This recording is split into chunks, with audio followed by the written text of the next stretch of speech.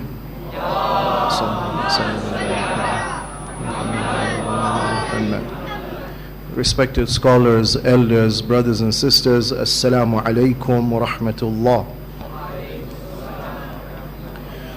We've assembled here to commemorate the anniversary of this great tragedy of Karbala. The Imams of the Ahlul Bayt alayhimus salam have urged us to remind ourselves, to mourn, to weep, to lament, and beyond that also to declare our bay'ah and our commitment to follow the guidance and the teachings of the Imams of the Ahlul Bayt. Beyond that, we need to learn to dissociate ourselves with the evil actors and agents who are against the truth and justice for which the Ahlul Bayt alayhimus salam stood for. And ultimately, we need to make our determination that we will join the army that will defend the truth and fight against injustice. Ya laytani kuntu ma'ahum fa'afuza fawzan 'azima. Tonight being the eve of Friday, if we want to appreciate the message of Karbala as it displayed the teachings of the Quran, and as Imam Hussein alayhi salam was the warith of the Quran, consider this surah which is recommended to be recited on the eve of Friday, and that is Surah Al-Kahf. The sixth holy Imam says that Man qara'a Surah Al-Kahf kulla laylati jumu'ah, whosoever recites Surah Kahf on the eve of Friday, lam yamut illa shaheedan, he shall die as a shaheed. وَيَبْعَثُهُ اللَّهُ مِنَ الشُّهَدَاءِ, on the day of judgment he shall be raised amongst the shuhada. وَوَقَفَ يَوْمَ الْقِيَامَةِ مَعَ الشُّهَدَاءِ. And in the presence of God, he shall be grouped in the category of the shuhada. This surah is amazing, therefore, in that the reciter who can understand its meaning and then apply it to his life, even though he may not have participated in the physical battlefield, but he will still get the thawab of a shaheed.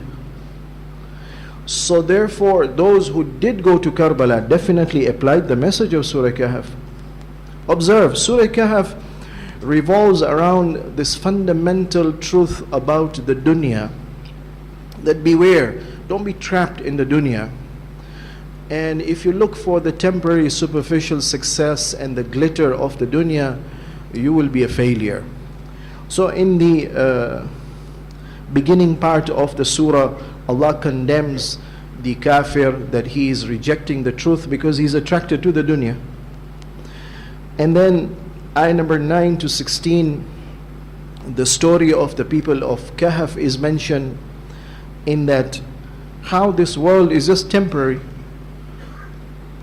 and how Qiyamah is permanent and definite, and it is going to come. And see what happened to this group of companions who were made to go to sleep for 300 plus years, and they were brought back to life as a display of God's power over revival. And therefore, in the third part of the surah, ayah number 27 onwards, Allah then tells the messenger, therefore your duty is to receive the message and to deliver the message. And one of the core messages of the Quran is about the worthlessness of the dunya. Keep with the good companions, avoid the evil companions.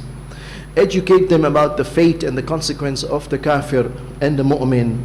Give them the parable of those people who owned 2 gardens, and how one got so proud because of his possessions and fruits and thought that there is no God and there is no account, and therefore he could do whatever he wanted. And then suddenly, out of nowhere, that garden and all its fruits were destroyed. And then suddenly he realized there's a power greater than himself.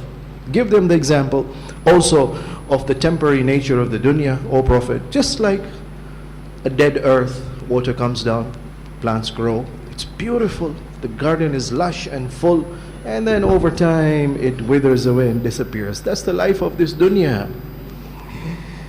And tell them the danger of the devil, and warn them about submitting themselves to the idols, that they are powerless, they are senseless. How can you talk to them? How can you expect anything from them? Anyone, anything other than God. And warn them the fate that awaits them should they ignore these warnings of the Quran. And the dunya, don't think it's just this temporary superficial display of power and success and riches. No, there's a higher reality. Ayah number 60 to ayah number 82, look at the case of Musa alayhi salam as the Ulul Azm prophet of his time, looking for an even closer man to God, Khidr, who then teaches him the secrets of how Allah is governing the universe. And then ayah number 83 to 102, you want to see the temporary nature of this dunya. Look at the story of Zulqarnain, a godly king, how Allah helps him and defeats the kafir of his time. And ultimately the surah ends by saying that, so don't depend on the dunya. Depend on the higher master who created the dunya and who has created a world much greater than the dunya. Hope in him, attach to him, rely in him, believe in him, and obey his commands. That's the core message of Surah Kahf. But notice how it plays out in Karbala.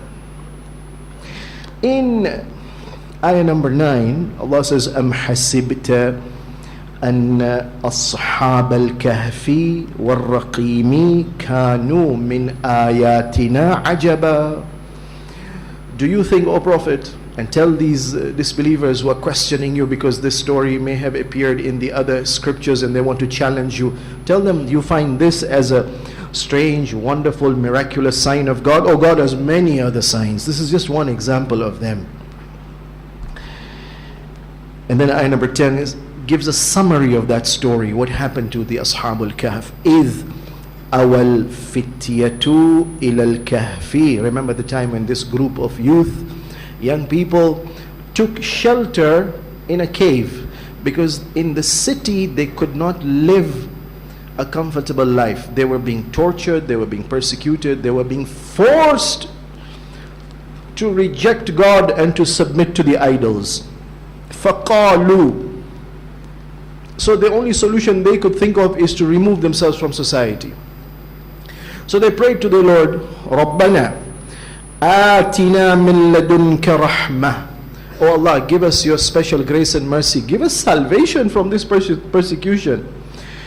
وَهَيِّئْ لَنَا مِنْ أَمْرِنَا رَشَدًا. We're confused. We want to obey you, but it's difficult. Show us, inspire us, reveal to us what is right and righteous so that we should follow that. Karbala is also the same story. They were being forced to obey powers other than God, and therefore they turned away. Ashabul Kahf went to the cave. Ashab Karbala came to Karbala. Ayah number 11 then says, then we made them go to sleep, and number 12 says, then we raised them back again. Ayah number 13 says, let me explain to you a little more in detail what happened. نحن نقص عليك نبأهم بالحق. We will tell you the qissa of Ashab al-Kahf بالحق, based on truth. And these are fundamental truths, the laws which govern the universe. You ignore them, you will suffer. إنهم فتية. This was a small group of youth. آمنوا بربهم. They developed true, genuine, sincere faith and belief in the true master of the universe.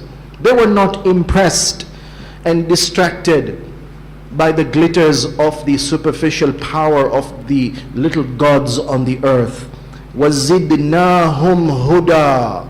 Once we saw this sincere submission to the truth, we gave them more hidayah, we gave them basira, we gave them a deeper insight and inspiration of what to do in those difficult times. So how so? وَرَبَّطْنَا عَلَىٰ قُلُوبِهِمْ. We took control of their hearts, we strengthened their hearts, we emboldened them, we encouraged them. They became brave. How so? إِذْ قَامُوا. And this was when they made qiyam. They did not sit at home passively accepting the status quo of evil powers in the earth. لَن نَدْعُوَ مِن دُونِهِ إِلَهًا. We shall never ever turn to any power other than Him. لَقَدْ قُلْنَا إِذًا شَطَطًا. If ever we were to turn away from God, the true master of the universe, that would have been a blasphemous, atrocious, tremendous error and lie. It's a creature who is senseless, who is powerless, cannot be the source of authority over my life. That's the core message of Karbala also.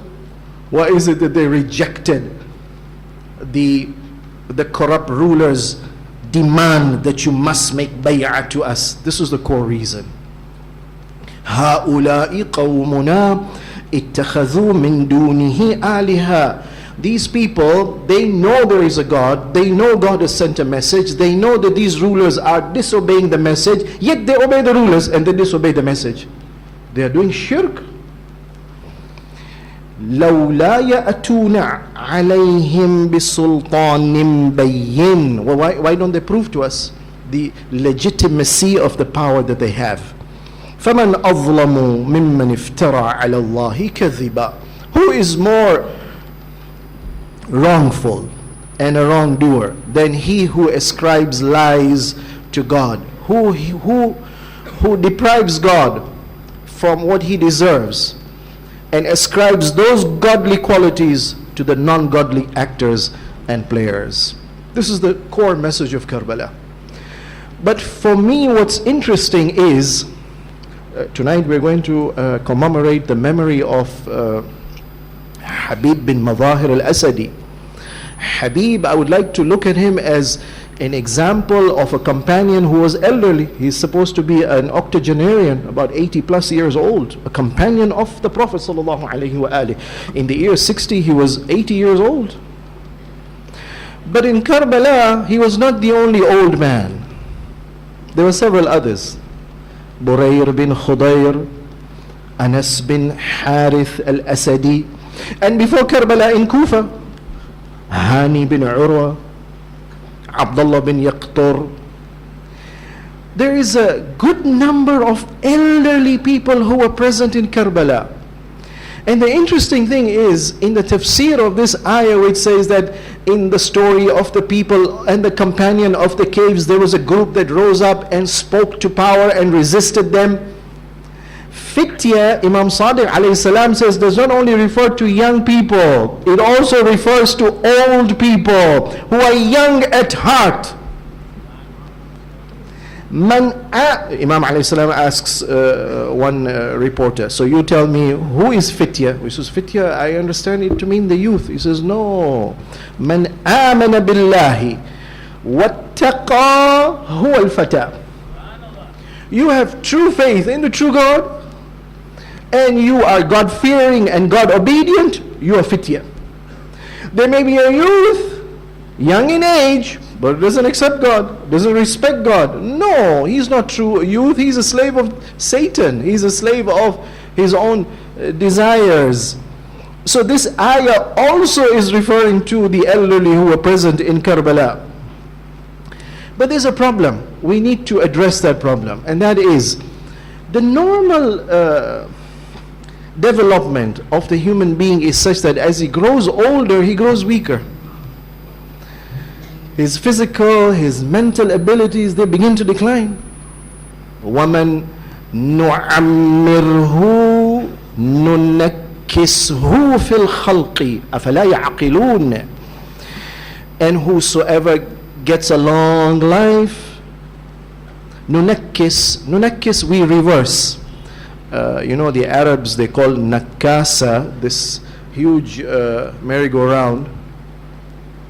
What is on the top then comes to the bottom. This elderly person, gradually as he's growing older and older, he goes down to the stage just like a child, weak in his abilities, both physical and mental. Nunakkisuhu fil khalqi. His bones become thinner, he begins to suffer from osteoporosis and maybe fractures of the bones, his heart begins to weaken, his brain begins to decline, forgetfulness, stomach problems, the muscles in the stomach are not working, constipation becomes a problem, teeth are decaying, senses, vision, hearing, even smell and taste, they all change over time, over age. The skin loses its freshness and elasticity, begins to sag and wrinkle. أَفَلَا يَعْقِلُونَ. Why don't they ponder and reflect that there is no time? Everybody is aging. If you want to come back to the truth, now is the time. It'll be too late later on. And don't blame God, there was not enough time. How come you're so old? There was enough time, my friend. It's God's power. He shows the cycle. You grow from weakness, become a strong young adult, and then you begin to grow old again. أَفَلَا يَعْقِلُونَ. Lakini, Karbala doesn't follow this example. Karbala, these 80-year-olds, 70-year-olds were not weak with breaking bones and fracturing bones and loss of vision and couldn't carry a sword and couldn't speak to the public and dementia and forgetfulness. And no, these elderly who were in Karbala were a different class of elderly. Question, how come? Answer, Surah Teen. والتين والزيتون وطور سينين وهذا البلد الأمين لقد خلقنا الإنسان في أحسن تقويم. We have created man in the best of the composition and constitution, both physically and mentally and emotionally and spiritually. We gave him the best of the faculties to be able to receive the truth, understand the truth, live by the truth. ثم رددناه أسفل سافلين. And then Depending on how they use their faculties, we begin to make them decline and go down and low till they reach the lowest of the low. All of them? No. Illa. Except الذين آمنوا وعملوا الصالحات فلهم أجر غير ممنون. Except for those who have accepted the truth, Iman, and who have lived by the truth, Amal Salih. No, for them there's a great reward, and the reward begins here in the dunya. They are protected from the declining effects of old age. You want proof of that, Karbala? Ibn Abbas says, you want to know how a person can be protected from the effects of aging? The secret is the Quran. من قرأ القرآن لم يرد إلى أرذل العمر. Whosoever recites the Quran and therefore understands it and therefore applies it, he will not decline. Kwa nini? Kwa sababu, look at what scientists are telling us now about how to prevent dementia and the health problems of old age. They're telling us, you have to live a life where you avoid smoking, for example, or alcohol.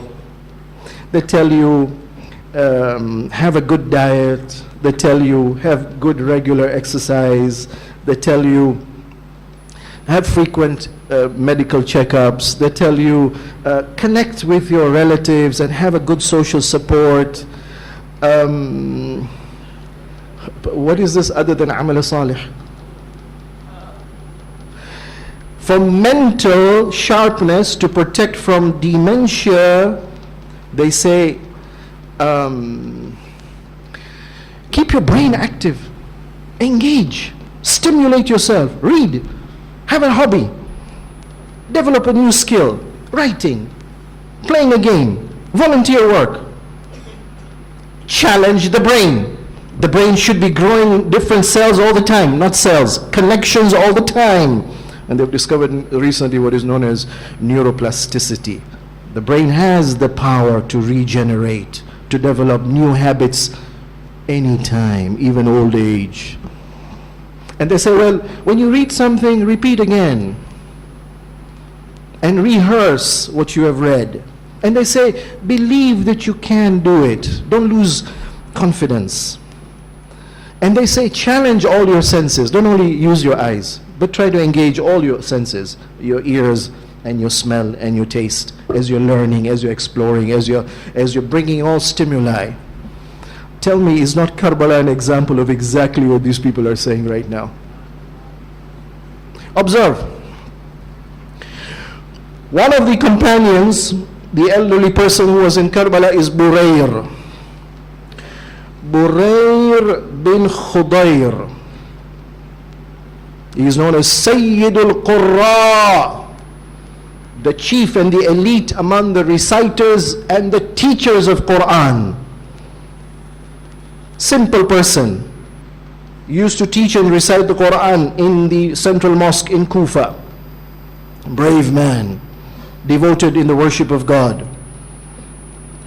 In the event of Karbala, he left Kufa much early, right at the time when Imam Hussein alayhi salam was in Makkah. Others were writing letters. He went himself to Makkah and joined Imam Hussein alayhi salam.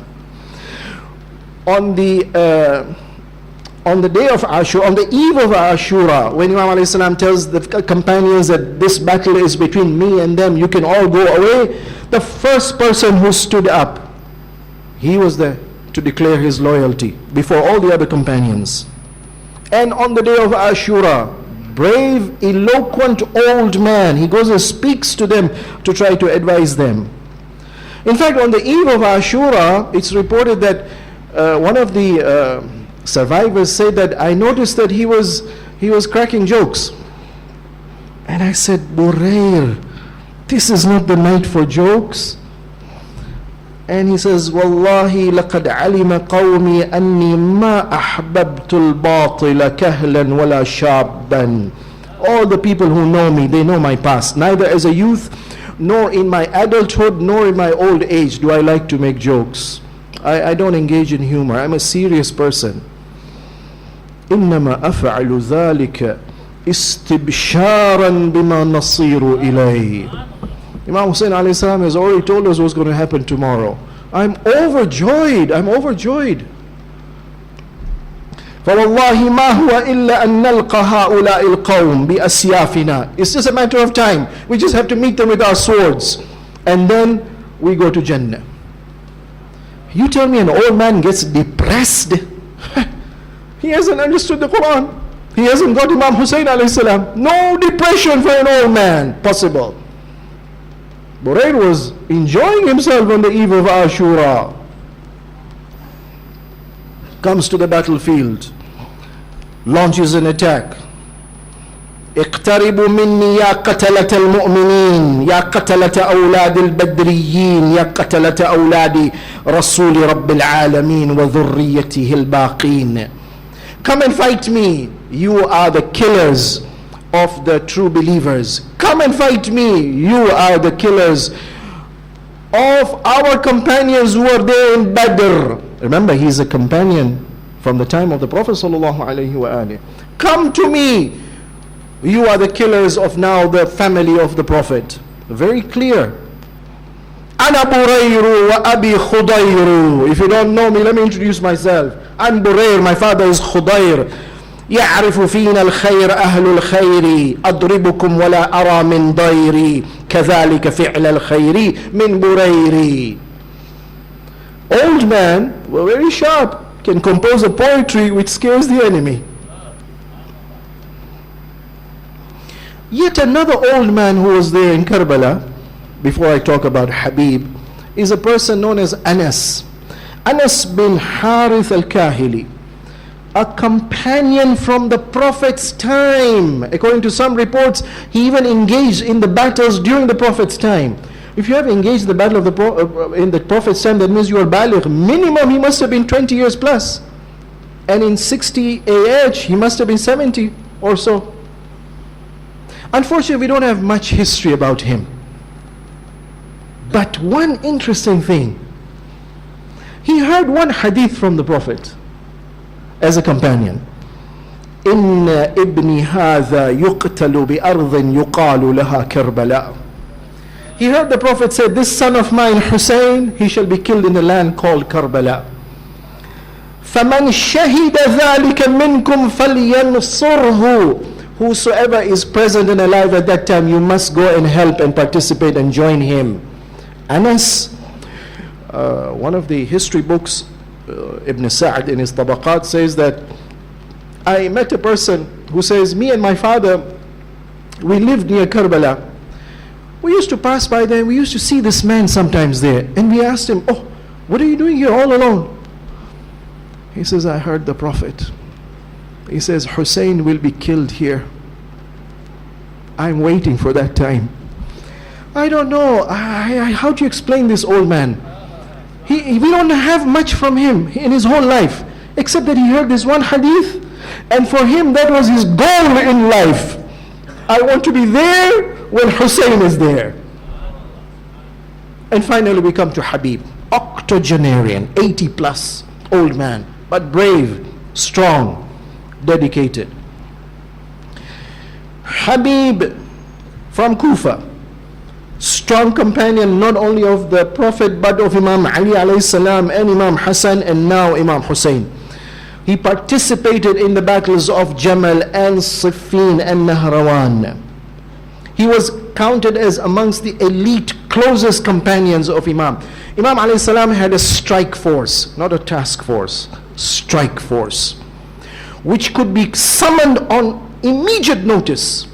Brave individuals, the Shurtatul Khamis. Habib was a member of that strike force. How else do you explain this man? فَضَّلَ اللَّهُ الْمُجَاهِدِينَ عَلَى الْقَاعِدِينَ دَرَجَةً. There are two types of mujahid. There are those who will only do jihad when it is wajib. They are qa'ideen. When the time comes, they will rise. But there are others who are ready even for the mustahab. Allah gives more reward to those who do the mustahab versus the wajib only. Habib was amongst those. In the event of Karbala, the moment he came to know Imam Hussein alayhi salam has made his decision to leave Medina towards Makkah, that was the signal he was waiting for. As-sabiqun, as-sabiqun, ulaika al-muqarrabun. The first man who responded to Hussein alayhi salam, Habib.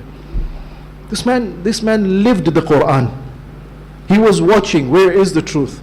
How do I defend the truth? How do I live according to the truth?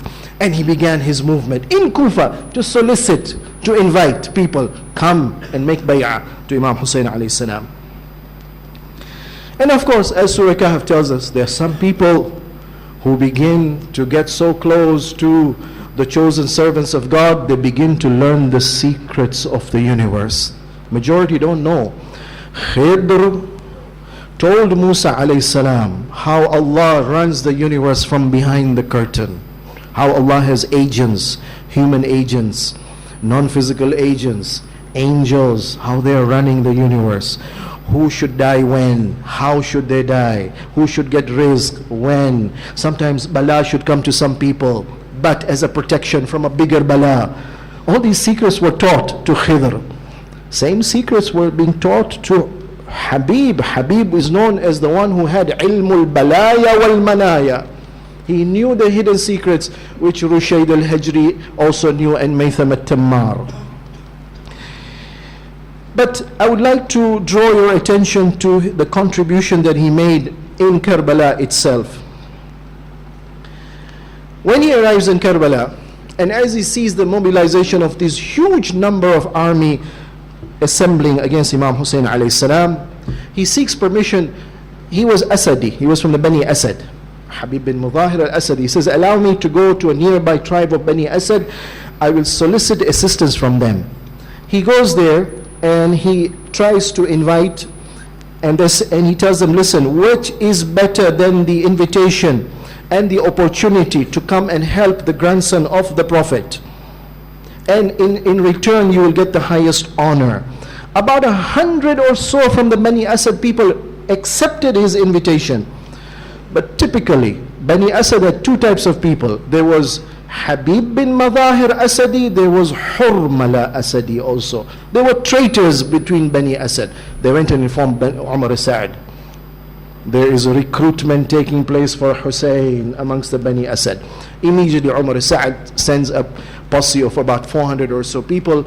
A little battle takes place between these 100 or so and those 400, and they withdraw. Bani Asad within the night time they disappear to protect their lives. Habib bin Madahir comes back to Imam Hussein alayhi salam. He says, I failed in my task. Imam says, La hawla wa la quwwata illa billah. May Allah reward you for your attempts.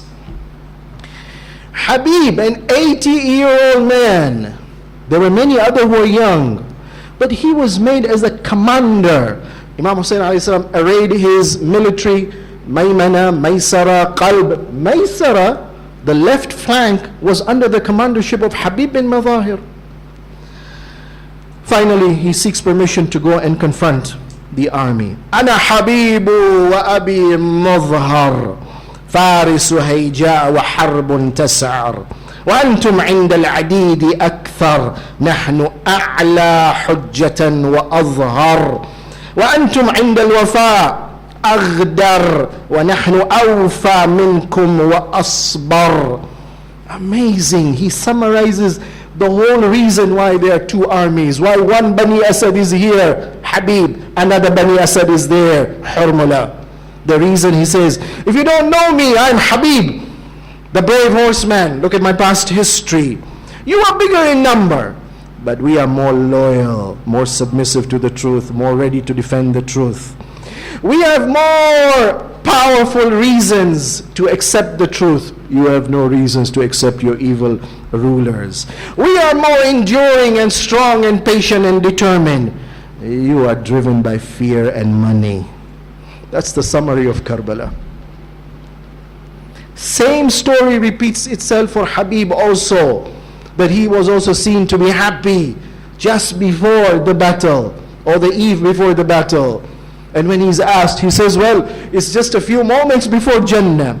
Allow me just to remind ourselves of one ayah in the Quran which perhaps could explain the reason for this joy. إن الذين آمنوا وعملوا الصالحات, ayah number 107 of Surah Kahf, كانت لهم جنات الفردوس نزلا. Those who believe in the truth and are ready to defend it and die for it, Allah will give them Jannah. No. In Jannah, the highest, Firdaus. In the Firdaus, خالدين فيها لا يبغون عنها حولا. And once they reach there, they will never ever wish to be shifted out and transferred and moved and replaced. It's the best of the highest possible for any human being. You want to know the core motive that activated the people in Karbala, and especially the elderly generation, the Quran. Let's pray to Allah for tawfiq to be able to bring the Quran into our lives, which whereby we give ourselves not only physical health but emotional health and mental health and spiritual health. Assalamu ala al-Husayn wa ala Ali ibn al-Husayn wa ala awlad al-Husayn wa ala ashab al-Husayn jami'an wa rahmatullahi wa barakatuh.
رب اعوذ بک من همزات الشیاطین واعوذ بک رب ان یحضرون. بسم اللہ الرحمن الرحیم. الحمد للہ الذی ہدانا لہذا وما كنا لنہتدی لولا ان ہدانا اللہ. لقد جاءت رسل ربنا بالحق والصلاة والسلام على سید اسلم ما فی الوجود سر اللہ کل موجود نقطة دائرة الوجود صاحب لواء الحمد والمقام المحمود سید عین المجدد والمصطفى الامجد وبالقاسم محمد.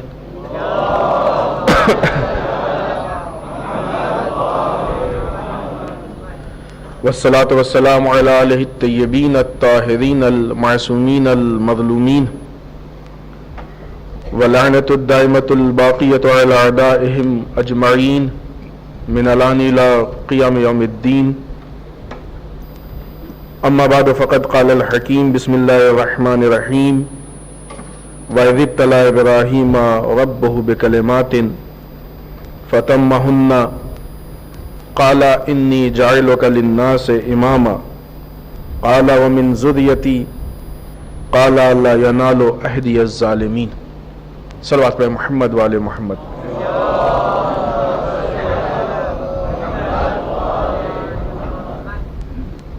قرآن مجید کی آیت شریفہ جس میں خداوند متعال ارشاد فرما رہا ہے کہ اس موقع کو یاد کرو کہ جب ہم نے چند کلمات کے ذریعے جناب ابراہیم کا امتحان لیا، اور جناب ابراہیم نے جب وہ امتحان کمپلیٹ کر لیا تو اس وقت خداوند متعال نے کہا کہ ہم نے تم کو لوگوں کا قائد، لیڈر یا رہبر یا عربی میں امام بنایا ہے یا قرار دیا ہے. جناب ابراہیم نے عرض کیا کہ پالنے والے کیا یہ عہدہ ہماری ذریت میں بھی باقی رہے گا؟ خداوند متعال کا جواب ملتا ہے کہ ہمارا عہدہ ظالمین تک نہیں پہنچ سکتا ہے۔ اس آیت شریفہ کے ضمن میں اسلام میں لیڈرشپ یا رہبری کے عنوان سے جس گفتگو کا آغاز ہوا تھا وہ آج اپنے 5ویں مرحلے میں۔ اس سے پہلے کہ جو ہماری گفتگو چل رہی تھی کہ انسان کو کیوں لیڈر کی ضرورت ہے، اور اس کے ضمن میں کل ہم نے آپ کے سامنے یہ بات پیش کی تھی کہ وہ لیڈر کہ جو انسان کی صرف مادی ضروریات کو پوری کرتے ہیں، دنیاوی ضروریات کو پوری کرتے ہیں، انسان کے جسمانی ضروریات کو پوری کرتے ہیں، وہ لیڈر سکسیس نہیں ہے۔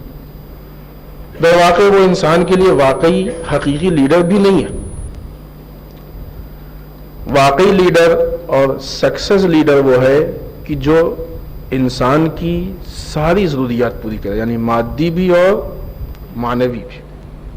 انسان کے جسم کی بھی ضرورت پوری ہو اور انسان کے روح کی بھی ضرورت پوری ہو۔ در واقع وہی لیڈر۔ اس لیے کہ جسم کی ضروریات کو پورا کر لینا تو حیوان بھی جانتا ہے۔ انسان اور حیوان کا فرق یہی ہے کہ حیوان صرف جسم کو پالتا ہے، انسان جسم سے زیادہ اہم اپنے روح کو پالتا ہے، اور کمال انسانی اسی میں۔ آج اس بات کو آگے بڑھاتے ہوئے ہم آپ کی خدمت میں عرض کریں گے کہ انسان کی زندگی کو بہتر بنانے کے لیے، بلکہ انسان کی زندگی کو گزارنے کے لیے ایک سسٹم کی ضرورت ہے، نظام کی ضرورت ہے، اور یہ لیڈر اور سسٹم یہ دونوں اہم ہیں۔ حتیٰ لیڈر کے لیے سسٹم چاہیے اور سسٹم کے لیے لیڈر چاہیے۔ بغیر اس کے انسان کی زندگی سکسیس نہیں ہو سکتی ہے، انسان اپنے مقصد تک نہیں پہنچ سکتا ہے۔ وہ تینوں پوائنٹ جو ہم نے پرسوں کی مجلس میں آپ کی خدمت میں عرض کیا تھا، لیڈر کی ضرورت کے لیے کہ انسان اپنی اہمیت کو پہچانے، انسان مختار ہے اور انسان کو اپنے مقصد تک پہنچنے ہیں، یہی تینوں پوائنٹ اس بات کی دلیل ہے، اس بات کو ثابت کرتے ہیں کہ انسان کو ایک سسٹم کی ضرورت ہے، انسان کو ایک نظام کی ضرورت ہے۔ اس لیے کہ بغیر نظام کے زندگی گزارنا انسان کے لیے محال ہے، مشکل ہے۔ مثال دیں ہم آپ کو، لیڈر میں بھی ہم نے مثال دی تھی، یہاں پہ تھوڑا اس کو واضح کریں گے۔ جب انسان اپنے گھر میں زندگی گزارتا ہے تو جس طریقے سے گھر میں گھر کا بڑا بزرگ انسان کا لیڈر ہوتا ہے، ویسے ہی گھر کا ایک سسٹم ہوتا ہے۔ بغیر سسٹم کے انسان کے گھر میں زندگی نہیں گزاری، جو بھی سسٹم، جیسا سسٹم، کہاں اٹھنا ہے، کہاں بیٹھنا ہے، کہاں سونا ہے، کب کھانا ہے، کب باہر جانا ہے، کب آنا ہے، افراد کے متعلق کبھی کبھی الگ، کبھی اجتماعی کچھ چیزیں ہوتی ہیں جو سب کو ملا کے ہوتی ہیں، کچھ الگ ہوتی ہیں۔ تو یہ فیملی لائف میں ایک تفصیلی چیز ہے۔ اور جن گھروں میں سسٹم صحیح نہیں ہوتا ہے یا الہی اور اسلامی سسٹم نہیں ہوتا ہے، وہاں پرابلمز شروع ہو جاتی ہیں۔ حتیٰ آپ دیکھیں کہ آج جو فیملی مسائل ہمارے درمیان پیدا ہوتے ہیں، بعض اوقات نہیں معلوم آپ کے یہاں کے کیا حالات ہیں، خوب انشاءاللہ یقیناً بہتر ہوں گے۔ بعض اوقات بعض جگہوں پہ دیکھنے میں آ رہا ہے کہ یہ طلاق کے مسائل سامنے آ رہے ہیں۔ اس کی بنیادی وجہ یہی ہے کہ صحیح سسٹم فالو نہیں ہو رہا ہے، لیڈرشپ صحیح طریقے سے فالو نہیں ہو رہی ہے، یا صحیح پرسن لیڈرشپ پہ نہیں ہے۔ اگر صحیح سسٹم پہ عمل کیا جائے، لیڈر اپنے فرائض کو انجام دے، تو طلاق تقریباً ناممکن ہے، تقریباً ناممکن ہے۔ آج بعض گھروں میں یہ سننے میں آتا ہے کہ مثلا بچے نالائق نکل گئے، کیوں؟ اسی لیے کہ سسٹم ہم نے صحیح فالو نہیں کیا۔ یہ پوری فیملی لائف کی تفصیل ہے، ہمارا موضوع فیملی لائف نہیں ہے، ہم سسٹم سے ریلیٹڈ کچھ اشارے کرنا چاہتے ہیں، لیکن بہرحال بعنوان عبرت ضروری ہے کہ ہم متوجہ ہوں کہ ہم اسلامی سسٹم کو فالو کریں۔ نہیں معلوم آپ کے یہاں یہ بیماری کس حد تک ہے، لیکن بہرحال بہت سے ملکوں میں ہمارے گھر کے سسٹم بنتے ہیں ٹی وی سیریلز کے نتیجے میں۔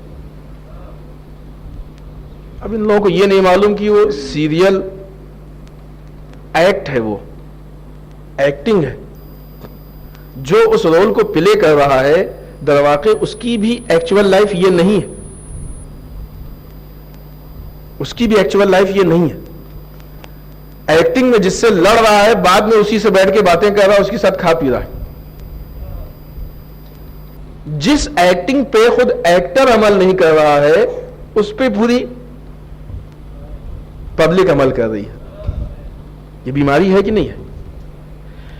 مشکل کیا پیدا ہوئی کہ جو صحیح سسٹم تھا اس کو نکال دیا گیا, صحیح سسٹم ہماری لائف سے باہر چلا گیا, اور جو خیالی سسٹم تھا جس کی کوئی حقیقت نہیں تھی وہ سسٹم ہالی ووڈ بالی ووڈ کے ذریعے ہمارے یہاں انٹر ہو گیا.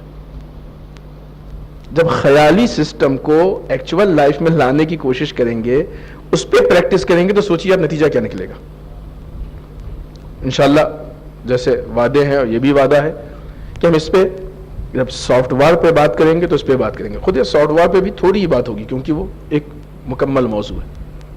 یہ ہالی ووڈ اور بالی ووڈ میں جو سیریلز فلمیں بنتی ہیں یہ یوں ہی نہیں بن جاتے ہیں کہ مثلا کوئی بھی کہانی کسی رائٹر کا دل چاہا اس نے لکھا اور پھر اس پہ شوٹنگ ہو گئی اور کہانی بن گئی اور آ گئی. نہیں, آج کے زمانے میں یہ ساری چیزیں ایک مقصد کے تحت چل رہی. ان کو یہ پہلے سے معلوم ہوتا ہے, پہلے سے طے ہوتا ہے کہ اب ہم کو سیریل کے ذریعے کون سی چیزیں رائج کرنی ہیں. بہت سی چیزیں ہیں جن کی ہم یہاں تشریح نہیں کر سکتے. بہت سارے جرائم, اخلاقی پرابلمز, مشکلات انہی سیریل کے ذریعے ہمارے معاشرے میں رائج کی گئی اور رائج ہو گئی. لوگوں نے اس کو ایکسپٹ کر لیا, جبکہ وہاں پہ وہ ایک ایکٹنگ تھی. ہمارے یہاں ریئل لائف میں آ گئی, وہ ہماری واقعی زندگی میں آ گئی. لہذا ہم نے جب سسٹم چینج کیا تو ہماری زندگی ڈسٹرب ہو گئی. نتیجہ کیا ہوا؟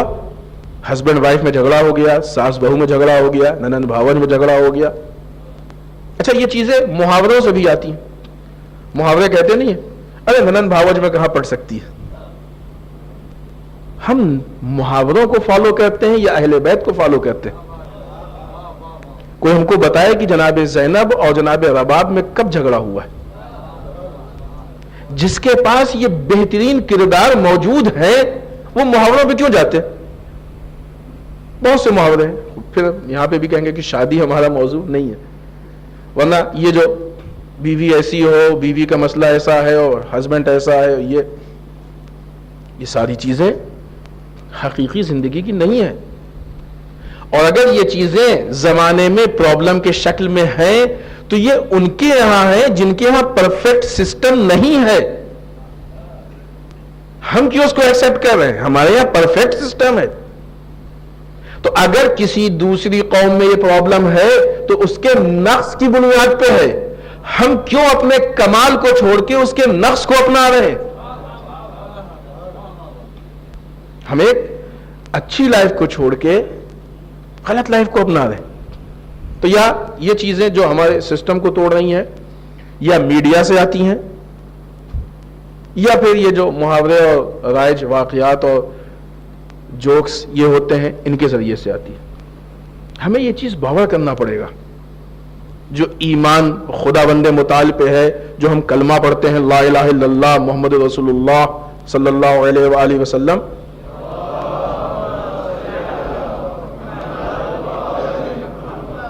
اس پہ کمپلیٹ ایمان چاہیے. یہ لا الہ الا اللہ کا مطلب یہ ہے کہ پالنے والے جو بھی تو کہے گا ہم وہی کریں گے. یہ ہمارے خدا کے بیچ میں ایگریمنٹ ہے کہ جس کو ہم نے سائن کیا, اس کو نہ بھولیں. لہذا اگر ہم کو اپنی لائف میں معلوم ہو جائے کہ اس جگہ پہ یہ خدا کا رول ہے تو ہم کو حق نہیں کہ خدا کے رول کو توڑ کے کہیں اور چلے جائیں.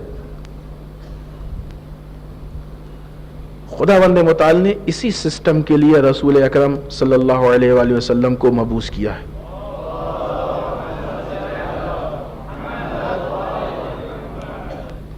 لہذا یہاں پہ پھر ہم کہیں گے کہ خود بیست ایک موضوع ہے.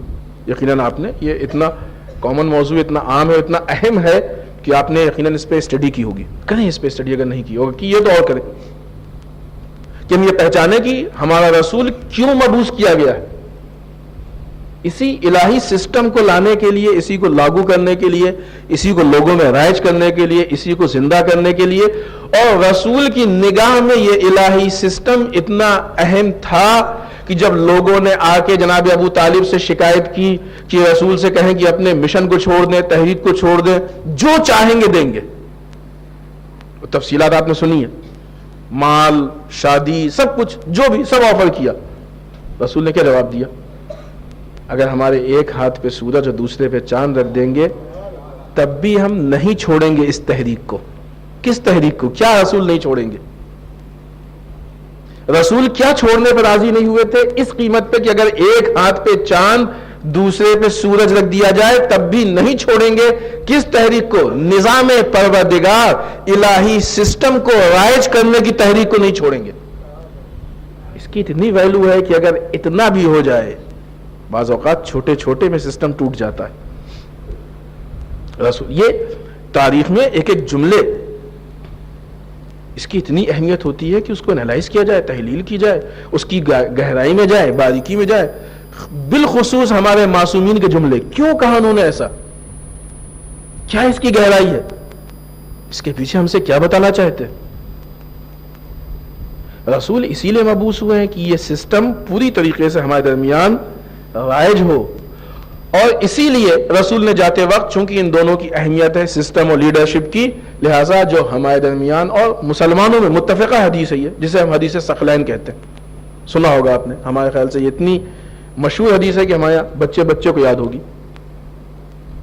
انی تارک فیکم الثقلین، کتاب اللہ و ہجرتی، اللہ کی کتاب یہ الہی سسٹم ہے اور رسول کی اطاعت یہ الہی لیڈرشپ ہے.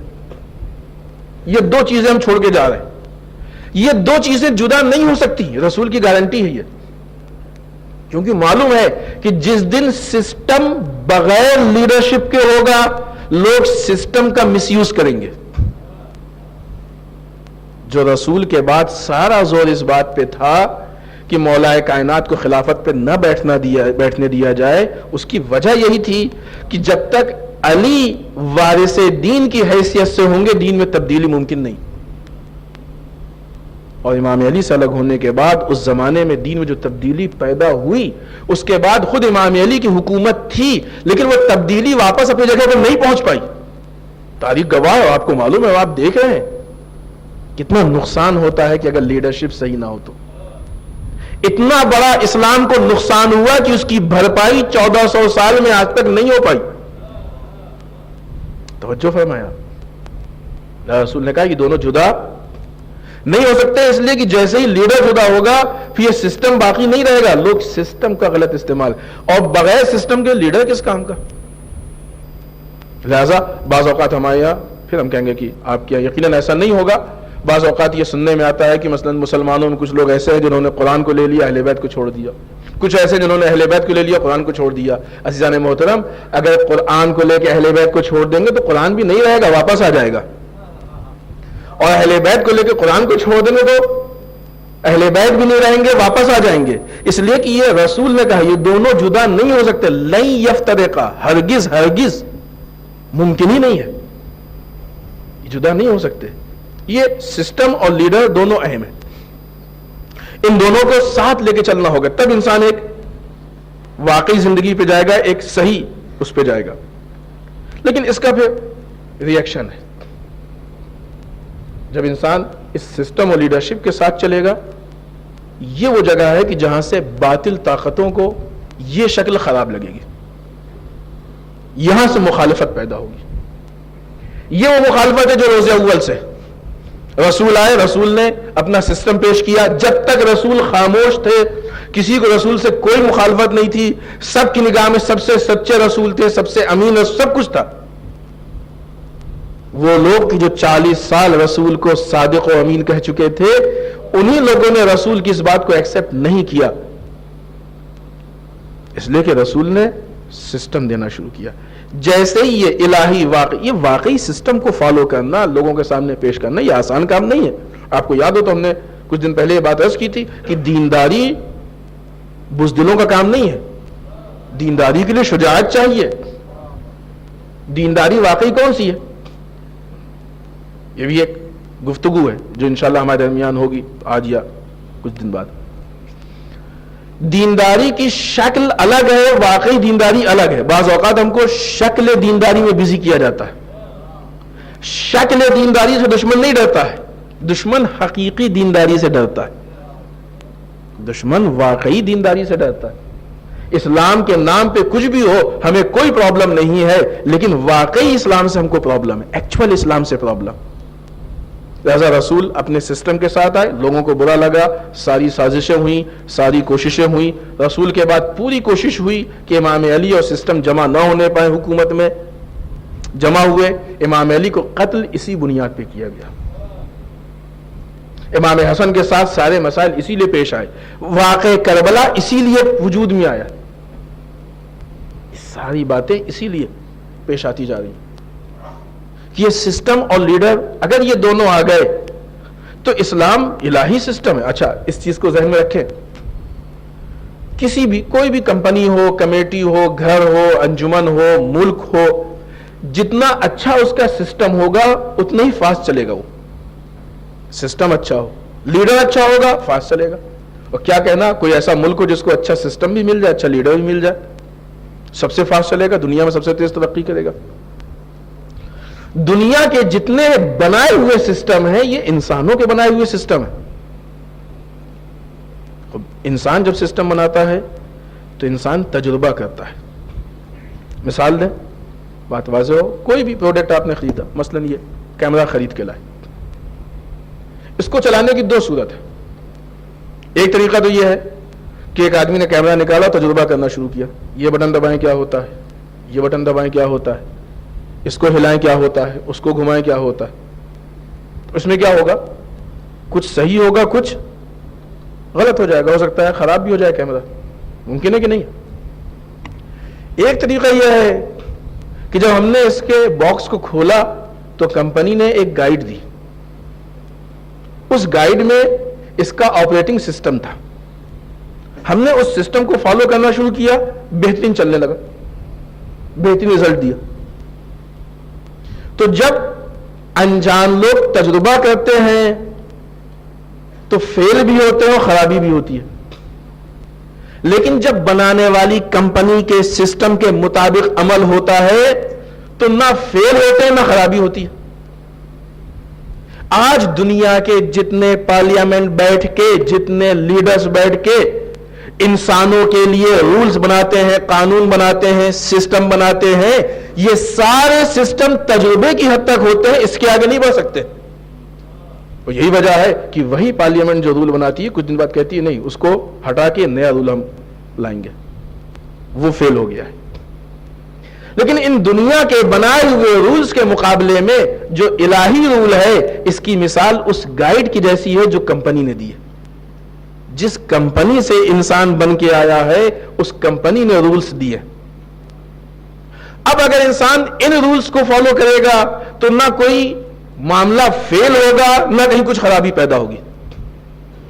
لہذا دنیا کے سسٹم پہ آج بعض اوقات دیکھنے میں آتا ہے کہ جب ہم دنیا کے بنائے ہوئے سسٹم کو فالو کرتے ہیں تو بہت سیریس ہوتے ہیں. ہونا بھی چاہیے.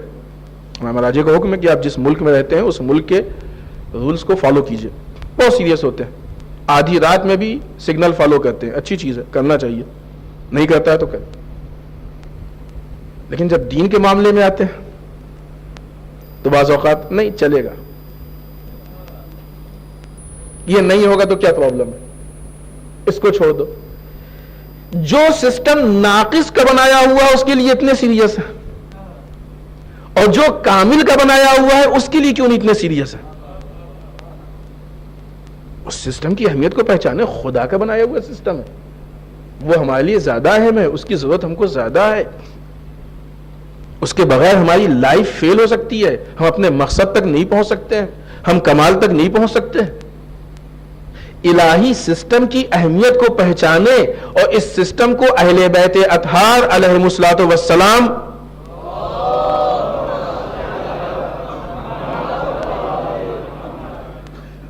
کی نگاہ سے پہچانے کی اہل بیت نے اس سسٹم کے بقا کے لیے، اس کو باقی رکھنے کے لیے، اس کی حفاظت کے لیے کتنی قربانیاں دی ہیں.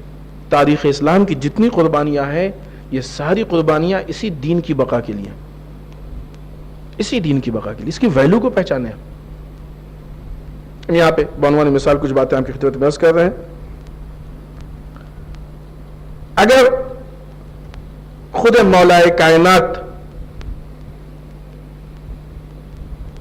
اس سسٹم کے لیے اتنا سیریس نہ ہوتے، اتنا سخت نہ ہوتے، تو یقین مانے کہ مولا کائنات کو شہید کرنے کی کسی کو کوئی ضرورت نہیں تھی. کیوں قتل کیا؟ اس لیے کہ یہ سسٹم لوگوں کو کھل رہا تھا. اور اگر امام حسین علیہ السلام یزید کی بیعت کر لیتے تو پرابلم کیا ہوتی؟ نظام فیل ہو جاتا، سسٹم یزید کا نظام، اسلام کا نظام پیچھے چلا جاتا، یزید کا نظام آگے آ جاتا. بیعت کا مطلب کیا تھا؟ یعنی ہم یزید کو فالو کریں گے، یزید کو لیڈر کی حیثیت سے ایکسیپٹ کر لیں گے، یزید جو کہے گا ہم وہ مانیں گے.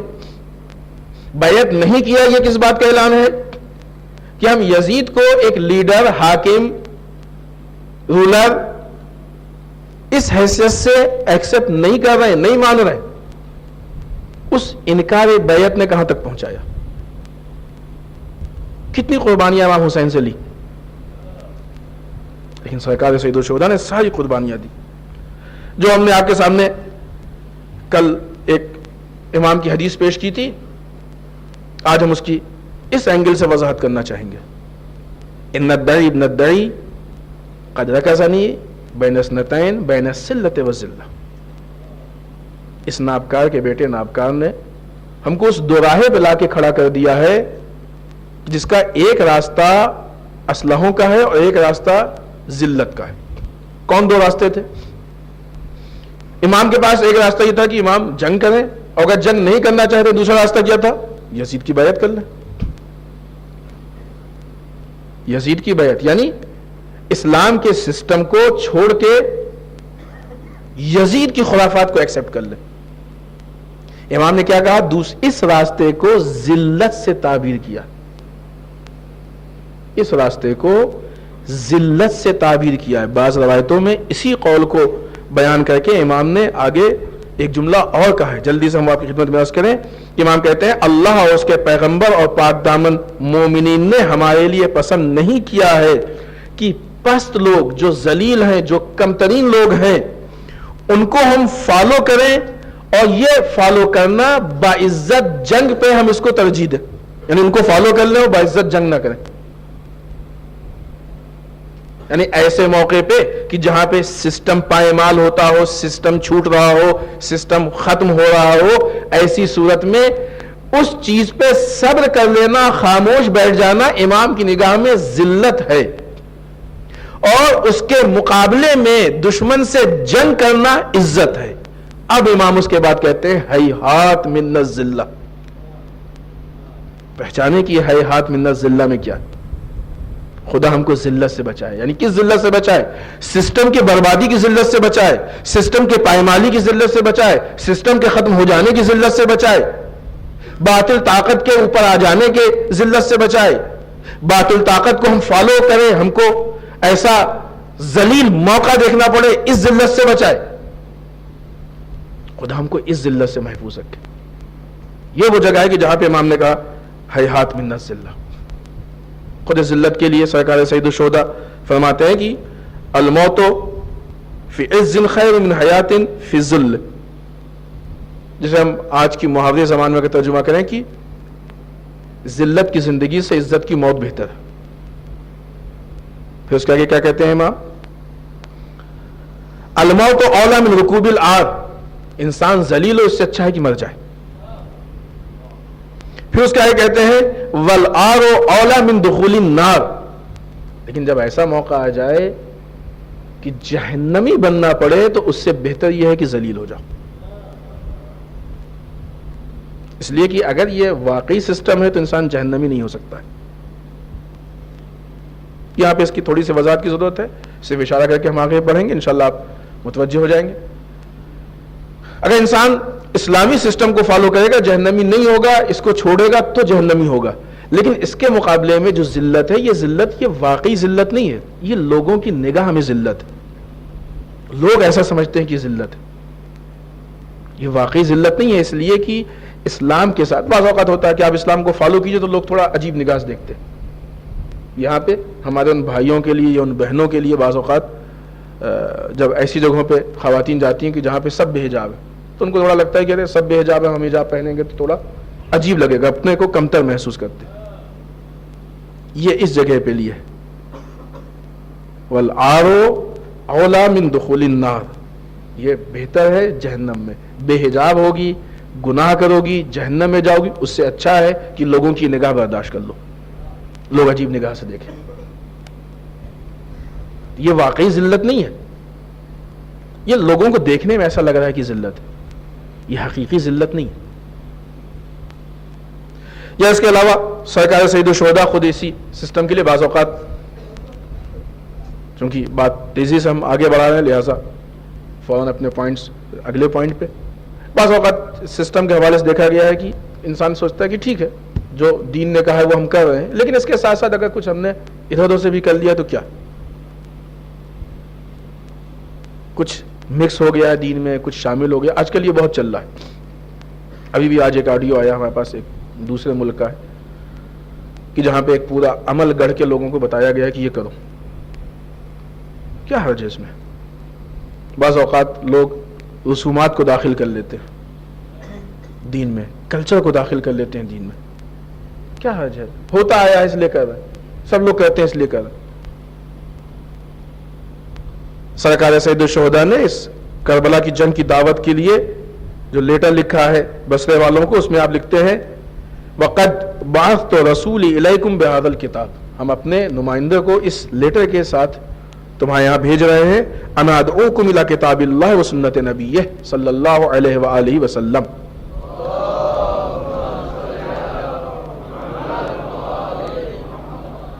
ہم تم کو اللہ کی کتاب اور سنت رسول کی طرف دعوت دیتے ہیں۔ فإن السنت، یہ بہت چھوٹا سا ہے لیکن بہت اہم بات امام نے اس میں، اور اس چھوٹی سی بات میں ظاہر سی بات ہے کہ اہم ترین بات ہی پیش کریں گے۔ امام نے کیا کہا فإن السنت قد امیتت، کیوں ہم قیام کر رہے ہیں، کیا ریزن ہے، پہچانے کہ ہم لوگ مجلسوں میں کیوں آتے ہیں۔ فإن السنت قد امیتت، بے شک یہ سنتیں مرتی جا رہی ہیں، سنتیں مرتی، سنت مرنے کا مطلب کیا ہے؟ یعنی ہمارے درمیان سنت رائج نہ ہو، الہی سسٹم رائج نہ ہو، مر گیا سسٹم، وہ یہ سنت مرتی جا رہی ہے، ہمارے بیچ سے ختم ہوتی جا رہی ہے، ہم سنت کو، اس سسٹم کو فالو کرنا چھوڑ رہے ہیں۔ اور پھر اس کے بعد کیا کہا ہے وَإِنَّ الْبِدْعَةَ قَدْ أُحْيِيَتْ، اور اس کے مقابلے میں بدعت زندہ ہوتی جا رہی ہے۔ یہ ہے ریزن ہمارے قیام کا،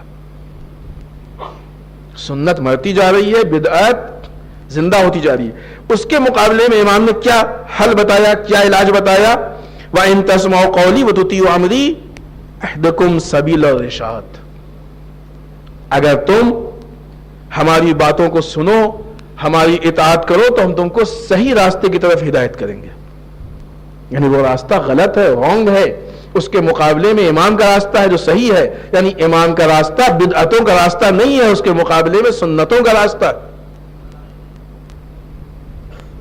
بعض اوقات اسلام کے بعض رولز ہوتے ہیں، ہم سوچتے ہیں تو چھوٹی سی چیز ہے، نہیں، یہ رولز بعض اوقات بعض ریزن ہوتا ہے، فلسفہ ہوتا ہے، اس کو ہم نہیں سمجھتے۔ کبھی موقع ہوا تو ہم بتائیں گے کہ مثلا جب کسی چیز کو اس کے واقعی ریزن سے الگ کیا جاتا ہے تو اس کا کیا ری ایکشن ہوتا ہے۔ آج بہت ساری چیزوں کی شکل ہمارے معاشرے میں چینج ہو چکی ہے، اس لیے کہ اس کو اپنی حقیقت سے الگ کر دیا گیا ہے، جدا کیا گیا ہے۔ حتی خود عبادتوں کا مقصد ہے قربتاً الی اللہ، اللہ سے قریب ہونا، ہم کو بتایا جاتا ہے یہ کرو تو یہ ملے گا، عبادتوں کو بزنس کا کام بتا دیا گیا۔ مجلس میں آؤ تو مثلا امام حسین تم کو رزق دیں گے، جو آدمی کل تک عشق کی بنیاد پہ مجلس میں آتا تھا آج وہ تجارت کی بنیاد پہ آنے لگے گا۔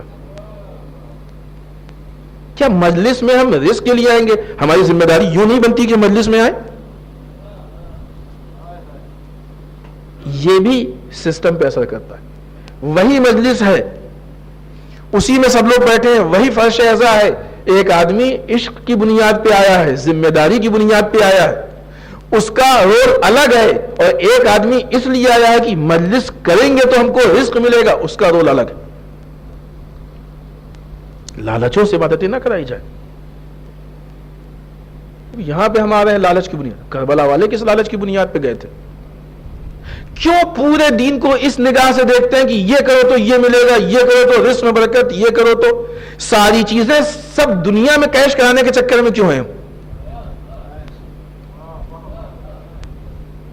کربلا والے تو فاقے کی طرف گئے تھے.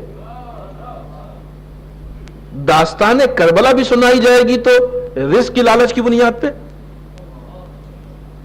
اس سے بڑی تحریف کیا ہوگی اسلام میں؟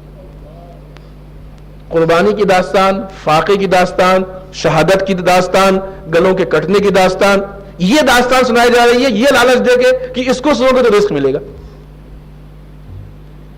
داستان ہی ختم ہو جائے گی پھر تو. جس کا میسج ہے وہ میسج ختم ہو جائے گا. خود یہ سسٹم کو خراب کرتی ہے یہ چیز. آج لگا دیا گیا لوگوں کام پہ، یہ کرو یہ ملے گا، وہ کرو وہ ملے گا. انسان عبادت چھوڑ کے تجارت میں لگ گیا. وہ تجارت نہیں، وہ کرتے ہیں وہ اچھی ہے، وہ مستحب ہے جو آپ مارکیٹ میں کرتے ہیں دکان پہ، لیکن یہ تجارت تو نہ کریں کم سے کم. اتنی نماز پڑھیں گے یہ ملے گا، فلاں چیز میں یہ ملے گا. نہیں، یہ سارے کام صرف اس لیے کر رہے ہیں کہ یہ خدا نے ہم پہ لازم کیا، خدا نے ضروری کیا، یہ ہماری ذمہ داری ہے. بس اس کام کو کرنے کے بعد خدا دے گا، بہت اچھی بات. مصیبت ملے گی وہ بھی بہت اچھی بات. دونوں میں ہمیں نہیں طے کرنا ہے کہ کیا ہے. البتہ یہاں پہ تھوڑی سی وضاحت کر دیں. جس دن انسان خود طے کر کے آئے گا کہ ہم مثلا بعنوان مثال ہم نے مجلس کی بات کی تو مجلس کو لے کے چل رہے ہیں، ورنہ ساری چیزوں میں یہ بات کہی جاتی ہے. ایک آدمی طے کر کے آیا کہ مثلا مجلس میں جائیں گے تو کل ہمارے کاروبار میں برکت ہوگی. بالفرض خدا نے کہا ٹھیک ہے تم اس نیت سے ہے، تمہیں دے کے ہم یہ کام وہیں کے وہیں کیش کیے دے رہے ہیں، تو کتنا ملے گا؟ کل کے دن کاروبار میں برکت. لیکن اگر یہی چیز ہم خدا کے حوالے چھوڑ دیں کہ پالنے والے چونکہ تو نے کہا اس لیے جا رہے ہیں، تو کیا خدا جب دے گا تو خدا کی جو عالمین کا مالک ہے وہ اتنا ہی دے گا؟ گئے مانگنے بادشاہ کے سامنے، اس نے کہا کیا دیں؟ تو خوب عقل مند ہو کہہ دو جو دل چاہے وہ آپ دے دیجئے. نہیں، احمق آدمی نے کہا ہم کو 1 روپے دے دیجئے. اگر یہ 1 روپے نہ مانگتا تو اس کو ہزاروں لاکھوں ملتے. مانگنے والا چونکہ چھوٹا ہے، جب یہ مانگے گا تو چھوٹا مانگے گا. دینے والا بڑا ہے، جب دینے والے کو چھوڑ دے گا تو بڑا ملے گا. جن عبادتوں کے لیے ہم خود سے طے کر لیتے ہیں کہ اس کا عوض یہ ملے گا، در واقع ہم اپنے لاس میں طے کرتے ہیں، گھاٹے میں طے کرتے ہیں. اور جب اس کو خدا پہ چھوڑ دیں گے تو خدا دنیا میں بھی جو سوچا ہے اس سے زیادہ دے گا، آخرت میں بہرحال دے گا. دونوں محفوظ ہیں. لیکن اس بات کا مطلب یہ نہیں کہ یہ بھی تجارت تو چلی جائے کہ پھر انتظار کریں کہ نہیں ٹھیک ہے چھوڑ دیا اب ملنا کیا چاہیے. یہ خدا طے کرے کیا دینا ہے. ہو سکتا ہے کہ وہ کہہ سکتا ہے بہت سی ایسی چیزیں خدا دیتا ہے جس کا ہم کو احساس نہیں ہوتا، کیونکہ یہ ہماری فطرت ہے. بات نکل آئیے ایک جملہ اس پہ بھی عرض کرتے ہیں. ہماری فطرت ہے کہ ہم یہ دیکھتے ہیں کہ کیا نہیں ملا، یہ نہیں دیکھتے ہیں کیا ملا ہے. اس لیے ہم کو اس کا احساس ہی نہیں ہو پاتا کہ ہم کو کیا ملا ہے. جب انسان یہ سمجھنے لگے کیا ملا ہے، کبھی ان کو دیکھیں جن کے پاس آنکھ نہیں ہے تو معلوم ہوگا کہ کیا ملا ہے. جو صاحبان اولاد ہیں وہ ان کو دیکھیں جن کے پاس اولاد نہیں ہے.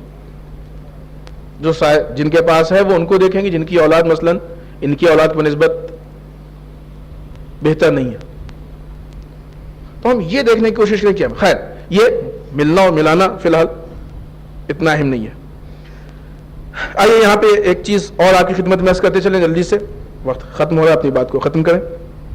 خود سرکار سید الشہداء کا قول ہے، امام حسین علیہ الصلوۃ والسلام فرماتے ہیں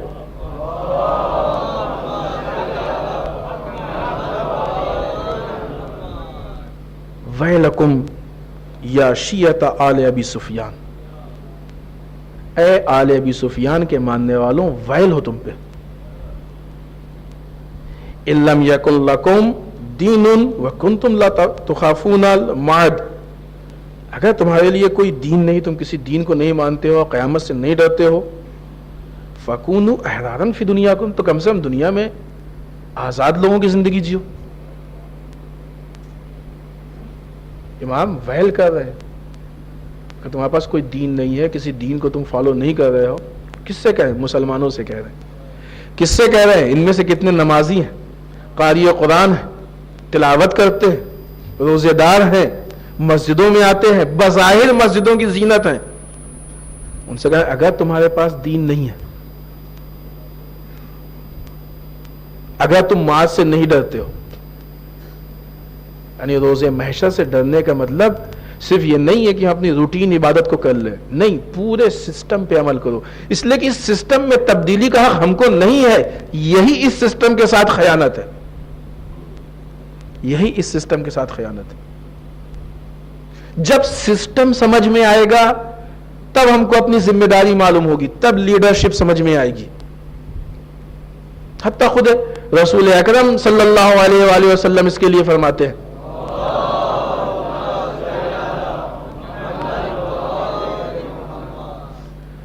فرماتے ہیں کہ ایک دن آئے گا جب دین خدا ٹکڑے ٹکڑے ہو جائے گا. رسول کہتے ہیں، ایک تفصیلی حدیث ہے جس میں رسول نے بہت سارے شکوے کیے ہیں.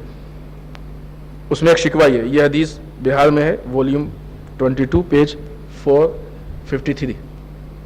رسول پوری تفصیلی حدیث، اس میں ایک جملہ ہم آپ کی خدمت میں عرض کر رہے ہیں. ایک دن آئے گا کہ جب یہ دین ٹکڑے ٹکڑے ہو جائے گا، پیس پیس بانٹ دیا جائے گا اس کو. کیا ہوگا اس دن؟ لوگوں کے نزدیک سنت بدعت ہو جائے گی اور بدعت سنت ہو جائے گی. یہ رسول اس کا شکوہ کر رہے ہیں. ایک حدیث اور اس پہ آپ کی زحمت آؤ، انشاءاللہ کل یاد رہا تو اس کی ہم تھوڑی سی وضاحت کریں گے اور پھر آگے بات کو بڑھائیں گے. آج یہیں پہ بات ختم کر رہے ہیں. نہج البلاغہ میں امیر بیان مولا متقیان حضرت علی ابن ابی طالب علیہ الصلوۃ والسلام ارشاد فرماتے ہیں،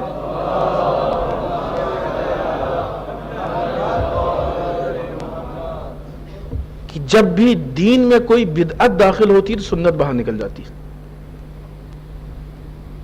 جب بھی دین میں کوئی بدعت شامل ہوتی ہے تو سنت باہر نکل جاتی ہے.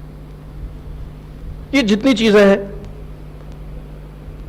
یہ اسی سسٹم کی اہمیت کو لے کے ہے، جو الہی سسٹم ہے، الہی نظام ہے. انشاءاللہ اس حدیث کے بارے میں کل بات پیش کریں گے اور وہیں سے اپنی بات کو آگے بڑھائیں گے، کنٹینیو کریں گے. اب سوچئے کہ جہاں سرکار سید الشہداء یہ شکوہ کر رہے ہیں اس سسٹم کے لیے، سنت مرتی جا رہی ہے، بدعت زندہ ہوتی جا رہی ہے، کیا نہیں دیکھتے ہو حق پہ عمل نہیں ہو رہا ہے، باطل سے نہیں روکا جا رہا ہے، امر بالمعروف نہی عن المنکر، امت کی اصلاح. یہ چیز رسول امام حسین کی نگاہ میں اتنی اہم ہے کہ آپ نے اس کے لیے علی اکبر کو قربان کیا ہے. قربانی دی ہے تو کس کے لیے؟ سوچیں کہ مقابلے میں کیا بچا رہے ہیں. یہ دین محمدی ہے، اس کے لیے جناب قاسم کو قربان کیا ہے، اس کے لیے اون و محمد کو قربان کیا ہے، اس کے لیے بیویوں کی چادریں چھینی گئی ہیں، دین بچ جائے. یہاں قربانی دینے میں کوئی کمی نہیں ہے، جو قربانی جتنی دے سکتے ہیں دیں گے، لیکن دین محمدی پہ نہیں آنچ آنے دیں گے. کیوں سرکار سید الشہداء نے جناب حبیب کو لیٹر میں لکھا کہ یہ خط حسین ابن علی کی طرف سے رجل فقیہ کی طرف ہے؟ اس لیے کہ فقیہ اس کو کہتے ہیں کہ جو قرآن اور حدیث کے درمیان سے الہی سسٹم کو نکالتا ہے، الہی قانون کو نکالتا ہے. اور یہ کام امام حسین علیہ السلام کے نزدیک اتنا عظیم ہے کہ آپ نے اس کو بعنوان عہدہ ذکر کیا. اب آپ یہاں پہ خط لکھتے ہیں، آج کی تاریخ میں آپ کے ہاں جناب حبیب کی مصیبت ذکر ہوتی ہے. ایک وقت وہ آیا کہ فاطمہ کے لال کو نصرت کے لیے خط لکھنا پڑا. یہ خط حسین ابن علی کی طرف سے حبیب بن مظاہر رجل فقیہ کو. کیا عبارت ہے معلوم ہے؟ عجیب عبارت ہے کہ جس میں امام کی غربت عیاں ہو رہی ہے. اے حبیب، تم تو ہمارے مقام کو پہچانتے ہو. یہ امام کا شکوہ ہے کہ اتنے لوگ جمع ہیں، تعجب کی بات ہے کہ آج سن 60 ہجری اور 61 ہجری کے آغاز میں اتنے مسلمان نواسے رسول کے مقام کو نہیں پہچانتے ہیں. امام شیخ حبیب تم تو ہمارے مقام کو پہچانتے ہو, نرغ آدم میں گرے ہیں, اے حبیب ہماری نصرت کے لیے آ جاؤ. یہ خط جناب حبیب کے پاس پہنچا. روایت میں ہے کہ جناب حبیب تیاری کر رہے تھے, جناب مسلم بن اوسجہ سے بازار میں ملے. ایک دوسرے سے سلام, خیریت, کیا حال ہے. جناب حبیب نے بتایا کہ رسول کے نواسے فاطمہ کے لال کربلا میں نرغ آدھا میں گرے ہیں. مسلم تم خضاب خرید رہے ہو. مسلم بن اوسجہ نے خضاب کی شیشی پھینک دی, کہا بھی یہ داڑھی اپنے خون سے خضاب ہوگی. یہ وہ لوگ ہیں کہ جب جناب مسلم بن عقیل آئے تھے کوفے میں تو ان لوگوں نے بہت ہیلپ کی تھی. روایت میں یہاں تک ہے کہ جناب حبیب نے کربلا جانے کے لیے بہت سے لوگوں کو اکٹھا کیا. آپ کو معلوم ہے کہ پورے کوفے پہ پابندی تھی کہ کوئی کوفے سے باہر نہیں نکل سکتا تھا, لیکن جناب حبیب نکلے, اپنے غلام کو, اپنی سواری کو بھیجا, بہت ہی عجیب راستوں سے ہوتے ہوئے, جہاں سے نارملی لوگ نہیں نکلتے ہیں, ان راستوں سے ہوتے ہوئے پہنچے, اور وہاں جانے کے بعد گھوڑے پہ سوار ہوئے. سوار ہو کے حبیب راستے میں لوگوں کو دعوت دے رہے ہیں. عشق دیکھیں, عشق حبیب. جہاں جس جگہ سے نکلنا سخت ہے, راستے میں جو آبادیاں مل رہی ہیں, لوگوں کو دعوت دے رہے ہیں کہ فاطمہ کا لال نرغ آدھا میں گھرا ہوا ہے, آؤ ہمارے ساتھ چلو, فاطمہ کے لال کی نصرت کرو. روایات میں اختلاف ہے کہ کتنے لوگ, لیکن 17-18 تک کی لوگوں کی روایت ہے کہ اتنے لوگوں کے ساتھ جناب حبیب پہنچے. سرکار سید الشہداء کو کب سے حبیب کا انتظار ہے؟ روایت میں ہے کہ آپ نے جب اپنے فوجیوں کو علم بانٹا تو ایک علم بچ گیا. کسی ناصر نے کہا مولا ہمیں دے دیجئے, کہا نہیں, اس کا لینے والا, اس کا اٹھانے والا بھی آنے والا. وہ علم رکھ دیا گیا. یہ علم حبیب کا انتظار کر رہا تھا. عزیزوں, ایک مرتبہ دور سے دھول اڑتی ہوئی دکھائی دی. امام حسین نے آواز دی کہ ہمارا دوست حبیب آ رہا ہے, یہ علم اس کے لیے ہے, جاؤ حبیب کے استقبال کے لیے آگے بڑھو. وقت کا امام حبیب کے استقبال کا حکم دے رہا ہے. حبیب سامنے آئے. عزیزان محترم, ایک مرتبہ سلام کیا, مولا کی خدمت میں بیٹھ گئے. تھوڑی دیر کے بعد خیمے کے اندر یہ خبر پہنچی کہ امام حسین کی نصرت کے لیے کوفے سے حبیب بن مظاہر آئے. سوچئے بیوی اور بچوں میں کتنی خوشی دوڑ گئی ہوگی, جہاں ہر روز یہ سننے میں آتا تھا کہ آج خولی کا لشکر آیا ہے, آج شمر کا لشکر آیا ہے, آج فلاں لشکر آیا ہے. اس درمیان یہ سنا کہ ہاں کوئی پہلا شخص ایسا ہے جو مظلوم حسین کی نصرت کے لیے آیا. جناب زینب نے کہا اے فضہ جاؤ, جا کے حبیب کو ہمارا سلام کہہ دینا. جب فضہ آئی, در خیمے پہ یہ پیغام پہنچایا, اے حبیب, علی کی بیٹی ثانیہ زہرا تمہیں سلام کہہ رہی ہے. آپ کو معلوم ہے حبیب پہ کیا گزری؟ روایت میں ہے کہ حبیب نے اپنے ہاتھ کو زمین پہ گرا لیا, خاک اڑانے لگے, منہ پہ تماچے مارے. ارے ہم میں کیا ہے, آج یہ وقت آ گیا کہ علی کی بیٹی ہم غلاموں کو سلام کہہ رہے. اے حبیب, اے حبیب, بہت اچھا موقع ہے. آپ نے تو خیمے کے اندر سے سلام کے پیغام کو سنا. ثانیہ زہرا نے خود تو سلام نہیں کہا تھا. اے حبیب, ایک پیغامبر کے ذریعے, فضہ کے ذریعے سلام آیا, آپ برداشت نہ کر سکے. اے حبیب, اگر آپ کوفہ اور شام میں ہوتے تو آپ پہ کیا گزرتی. جب ثانیہ زہرا علی کی بیٹی نرغ آدھا میں خطبہ کہہ رہی ہے, منادی آواز دے رہے ہیں کہ آؤ تماشائیو, تماشا دیکھو, یہ علی کی بیٹی ہے, یہ اہل بیت اطہار. یزید کے دربار میں زینب کے خطبے کو کیسے برداشت کرتے؟ آج تو ایک سلام آیا ہو, آپ برداشت نہ کر سکے, آپ نے منہ پہ تماچے مار لیے. عزیزان محترم, لیجئے وہ وقت آیا کہ جنگ چل رہی ہے, وقت ظہر نزدیک آیا. حبیب کی شہادت اسی وقت ظہر پہ ہے. وقت ظہر نزدیک آیا. ابو سمامہ نے امام حسین کو وقت نماز کے لیے عرض کیا. امام نے کہا ابو سمامہ, خدا تم کو نماز گزاروں میں شریک کرے, جاؤ ان سے کہو کہ ہم کو نماز کے لیے مہلت دے دی جائے. عزیزو, ادھر سے حسین بن امیر کہتا ہے کہ حسین تم نماز پڑھ کے کیا کرو گے؟ نعوذ باللہ, نماز پڑھو نہ پڑھو, جہنم میں جانا ہے.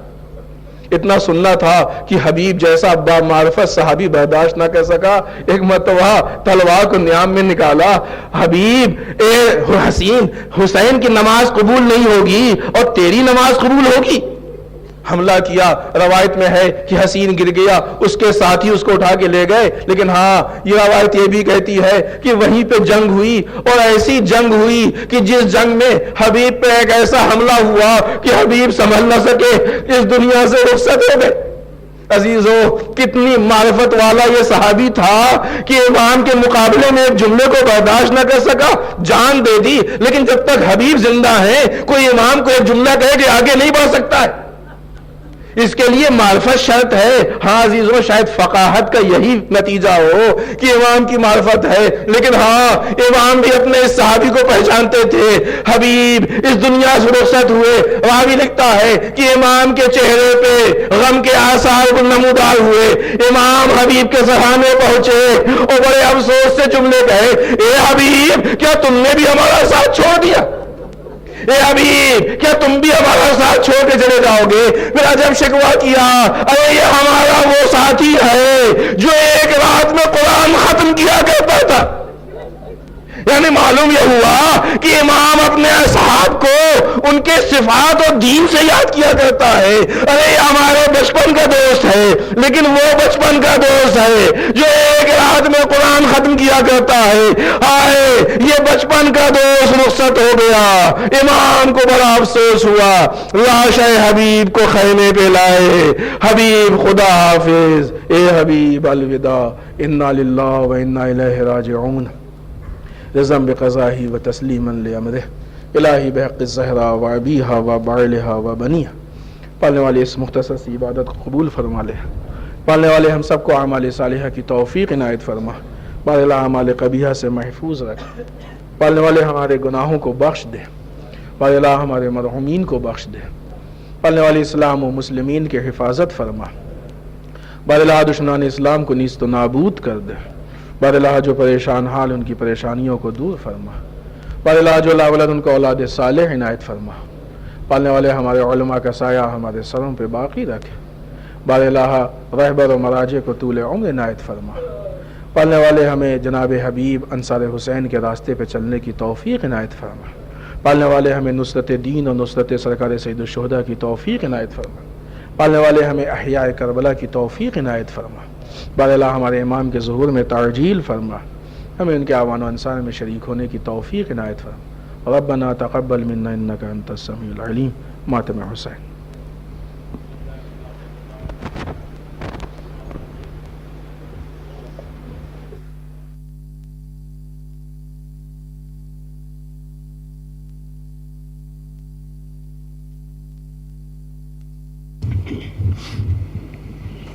کہتے تھے شاہ خدا اے میرے پیارے حبیب، کہتے تھے شاہ خدا اے میرے پیارے حبیب، دے گئے تم بھی فراق اے میرے پیارے حبیب. کہتے تھے شاہ خدا اے میرے پیارے حبیب، کہتے تھے شاہ خدا اے میرے پیارے حبیب، دے گئے تم بھی فراق اے میرے پیارے حبیب. سینے پہ نیزے لگے سیکڑ صدمے سہے، سینے پہ نیزے لگے سیکڑ صدمے سہے، ساتھ نہ چھوڑا میرا اے میرے پیارے حبیب. کہتے تھے شاہ خدا اے میرے پیارے، کہتے تھے شاہ خدا اے میرے پیارے حبیب، دے گئے تم بھی فراق اے میرے پیارے حبیب. ہائے یہ تیری وفا بھولے کیوں کربلا، ہائے یہ تیری وفا بھولے گا کیوں کربلا، مجھ پہ ہے احسان تیرا اے میرے پیارے حبیب. کہتے تھے شاہ خدا اے میرے پیارے، کہتے تھے شاہ خدا اے میرے پیارے حبیب دے گئے تم بھی فراق اے میرے پیارے حبیب دوست پہ یہ کیا ہوا اے میرے پیارے حبیب دوست پہ یہ کیا کیا اے میرے پیارے حبیب دوست پہ یہ کیا کیا اے میرے پیارے حبیب کہتے تھے شاہ خدا اے میرے پیارے کہتے تھے شاہ خدا اے میرے پیارے حبیب دے گئے تم بھی فراق اے میرے پیارے حبیب دیکھ لے شوکت علی روضہ ابن علی دیکھ لے شوکت علی روضہ ابن علی تو جنبان رہنما اے میرے پیارے حبیب کہتے تھے شاہ خدا اے میرے حبیب اے میرے خدا اے میرے پیارے دے گئے تم بھی فراق اے میرے پیارے ساتھ ہمیشہ رہے ساتھ نہ لیتے گئے ساتھ ہمیشہ رہے ساتھ نہ لیتے گئے تم کو یہ ظالم نہ تھا اے میرے پیارے حبیب کہتے شاہ خدا اے میرے پیارے حبیب کہتے تھے شاہ خدا اے میرے پیارے حبیب دے گئے تم بھی قضا اے میرے شاہ خدا اے میرے پیارے حبیب کہتے تھے شاہ خدا اے میرے پیارے حبیب ہو گئے تم بھی فدا اے میرے پیارے حبیب مظلوم حسینہ مظلوم حسینہ شب شب ماتم حسینہ مظلوم مظلوم مظلوم حسینہ شب شب ماتم حسینہ مظلوم مظلوم مظلوم حسینہ شب شب ماتم حسینہ مظلوم مظلوم مظلوم حسینہ جو کر نہ سکی بھائی کا دیدار وہ بہنا مظلوم حسینہ مظلوم حسینہ بابا تھا جن کا حیدر کرار وہ بہنا مظلوم حسینہ مظلوم حسینہ شب شب ماتم حسینہ مظلوم مظلوم مظلوم حسینہ شب شب ماتم حسینہ مظلوم مظلوم مظلوم حسینہ کربلا کی یہ صدا ہے لا الہ الا اللہ کربلا کی یہ صدا ہے لا الہ الا اللہ کربلا کی یہ صدا ہے لا الہ الا اللہ کربلا کی یہ صدا ہے لا الہ الا اللہ چھن گئی زینب کی چادر لٹ گیا زہرا کا گھر چھن گئی زینب کی چادر لٹ گیا زہرا کا گھر تب کہیں جا کر بچا ہے کہیں جا کر بچا ہے لا الہ الا اللہ کربلا کی یہ صدا ہے لا الہ الا اللہ کربلا کی یہ صدا ہے لا الہ الا اللہ کس کی خاطر ہو گئے عباس کے بازو کلام کس کی خاطر ہو گئے عباس کے بازو کلام اس طرح لکھا گیا ہے اس طرح لکھا گیا ہے لا الہ الا اللہ کربلا کی یہ صدا ہے لا الہ الا اللہ کربلا کی یہ صدا ہے لا الہ الا اللہ ریگزار کربلا پر 6 مہینے کا علی ریگزار کربلا پر 6 مہینے مہینے کا علی تیر کھا کر کہہ رہا ہے تیر کھا کر کہہ رہا ہے لا الہ الا اللہ کربلا کی یہ صدا ہے لا الہ الا اللہ کربلا کی یہ صدا ہے لا الہ الا اللہ دین احمد کا محرک اے حسین ابن علی دین احمد کا محرک اے حسین ابن علی جس نے خون سے لکھ دیا ہے جس نے خون سے لکھ دیا ہے لا الہ الا اللہ کربلا کی یہ صدا ہے لا الہ الا اللہ کربلا کی یہ صدا ہے لا الہ الا اللہ یہ حسین ابن علی کے خون کی تاثیر ہے یہ حسین ابن علی کی خون کی تاثیر ہے ہر مسلمان کہہ رہا ہے ہر مسلمان کہہ رہا ہے لا الہ الا اللہ کربلا کی یہ صدا ہے لا الہ الا اللہ کربلا کی یہ صدا ہے لا الہ الا اللہ کس کی خاطر ہو گئے عباس کے بازو کلام کس کی خاطر ہو گئے عباس کے بازو کلام اس طرح لکھا گیا ہے اس طرح لکھا گیا ہے لا الہ الا اللہ کربلا کی یہ صدا ہے لا الہ الا اللہ کربلا کی یہ صدا ہے لا الہ الا اللہ ریگزارے کربلا پر 6 مہینے کا علی ریگزارے کربلا پر 6 مہینے کا علی تیر کھا کر کہہ رہا ہے تیر کھا کر کہہ رہا ہے لا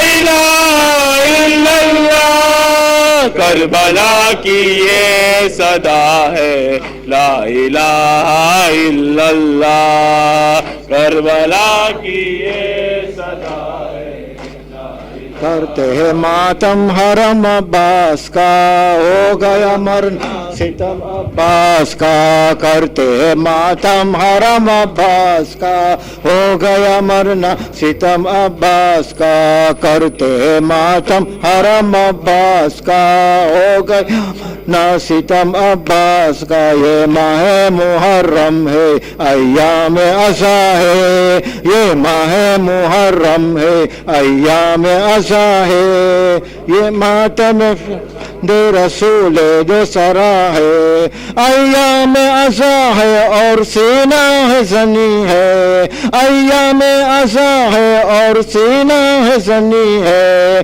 یہ ماتم فرزند رسول دو سرا ہے یہ ماہ محرم جواب صدر جواب یہ ماہ محرم ہے ایام عزا ہے یہ ماتم فرزند رسول دوسرا ہے اس ماہ میں لوٹی گئی زہرا کی کمائی اس ماہ میں لوٹی گئی زہرا کی کمائی تلوار محمد کے کلیجے پہ چلی ہے